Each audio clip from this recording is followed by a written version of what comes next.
Hello everyone, नमस्ते मेरो सम्पूर्ण साथीहरूलाई। सो साथीहरू, म चाहिँ अहिले कहाँ जाँदैछु भन्नुपर्दा चाहिँ हिँड्नुहोस्, तपाईँहरूलाई पनि मसँग लिएर देखाउँछु है।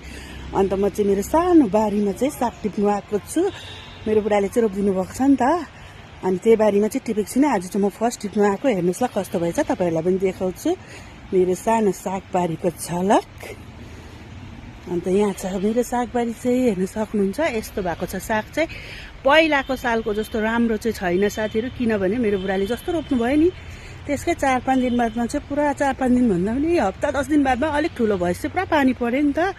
सो त्यो पानीले चाहिँ एकदमै बिगारिदिएको थियो र पनि यतिको चाहिँ भएको छ है। अन्त आज चाहिँ म फर्स्ट टिपेर खान लागेको, अनि त्यसपछि चाहिँ यसको यो जुन चाहिँ बिग्रेको पत्ताहरू चाहिँ म सबै चुटाएर निकालिदिन्छु साथीहरू। त्यसपछि चाहिँ अलिक राम्रो भएर आउँछ होला भन्ने आशा राख्दै हजुरहरूलाई पनि देखाउँदैछु। हेर्नुहोस् त, यतिको त तर राम्रै भएको छ।